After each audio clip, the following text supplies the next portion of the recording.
안녕하세요. 신영철 목사입니다. 오늘을 사는 신앙 묵상, 오늘은 하나님 앞에서 칭찬받을 만한 그리스도인의 삶의 태도 한 가지를 같이 생각해 보려 합니다. 우리가 사는 세상은 종종 영화나 연극과 비교되곤 합니다. 주연과 조연이 있고 주인공과 단역을 맡은 이들이, 아니 그런 것처럼 살아가는 이들이 있다는 것이죠. 그렇다면 하나님 앞에서도 주연과 조연이 있을까요?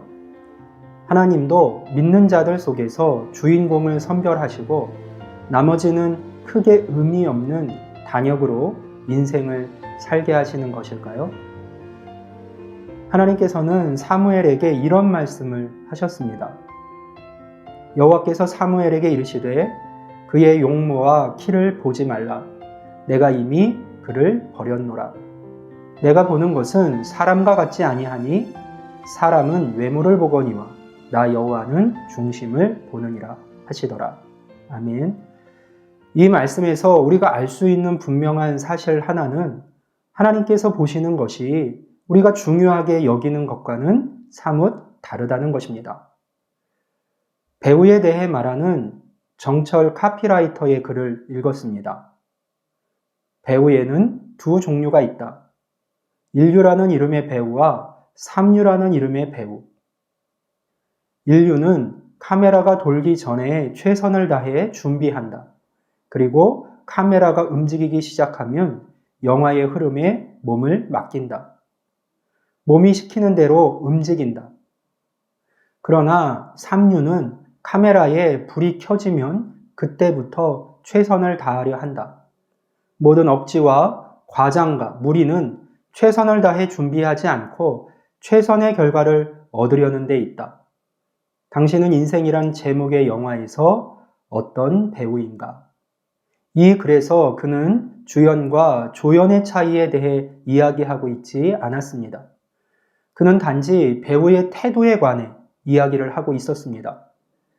인류 주연이 있는가 하면 삼류 주연이 있을 수 있고 인류 조연이 있는가 하면 삼류 조연도 있을 수 있다는 것이죠.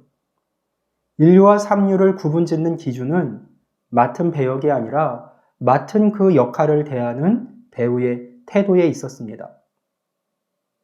말하기에도 듣기에도 불편한 말이지만 크리스찬 중에도 인류 신앙인과 삼류 신앙인이 있을 수 있겠다 생각을 했습니다. 물론 목사인 저를 포함해서 말입니다. 이 구분은 그가 세상에서 어떤 위치와 직위의 삶을 살고 있느냐에 관한 것이 아닙니다. 또 지금 그가 교회 안에서 어떤 직분과 역할을 감당하고 있느냐에 관한 것도 아닙니다. 하나님 앞에 서 있는 한 사람의 신앙인으로서 그가 가지고 있는 태도에 대한 이야기입니다. 신앙을 단순히 두 부류로 나누어 생각하는 것의 부당함을 잘 알고 있습니다. 그럼에도 불구하고 인류 신앙인과 삼류 신앙인의 차이를 말한다면 이렇게 구분할 수 있을 듯 합니다. 인류 신앙인은 카메라가 돌기 전, 즉 일상의 자리에서 신자의 삶을 살아갑니다. 평소 펼쳐지는 삶의 자리에서도 묵묵히 믿음의 태도를 견지합니다. 그러다 고난이 닥치면 그 상황에 자신을 맡기며 인내로써 달려갈 길을 달려갑니다. 더 나은 크리스찬의 삶으로 가기 위한 신앙의 훈련을 두려워하지 않고 그러한 과정을 통해 믿음의 성장을 경험해 나갑니다. 반면 삼류 신앙인은 특정한 상황에서만 자신의 믿음을 드러내려 하는 사람입니다. 카메라가 돌아갈 때, 즉 보여야 하는 상황, 누군가의 시선이 있을 때에만 적극적인 신앙의 태도를 취합니다. 신앙 안에서조차 심지 않고 거두려 하는 열망이 큽니다. 그러다 보니 크리스찬이라고 하는 옷이 늘 어색하고 마음에 평안과 기쁨이 없습니다. 진짜 내 모습하고는 거리가 있으니까요. 하나님 앞에서 때로는 우쭐대고 때로는 눈치 보는 신앙생활을 하게 되는 것이죠.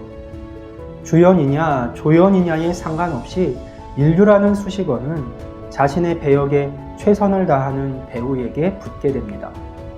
그 수식어가 태도에 관한 것이라면 성도로 부르심 받은 우리도 서 있는 자리나 형편과 상관없이 믿음에 있어 삼류가 아닌 인류의 삶을 살 수 있으면 좋겠다라는 생각을 했습니다.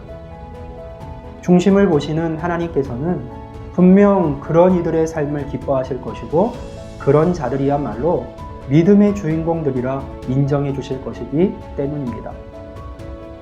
이러한 소망을 품고 살아서 하나님께는 영광을 돌리고 옆에 있는 이들에게는 덕을 세우며 스스로는 약속된 칭찬과 상급을 향해 나아가는 우리 모두가 될 수 있기를 주님의 이름으로 축복합니다. 다음 시간에 또 다른 생각과 묵상을 가지고 여러분을 만나도록 하겠습니다. 그때까지 주님 주시는 기쁨과 평강이 함께하길 기원합니다.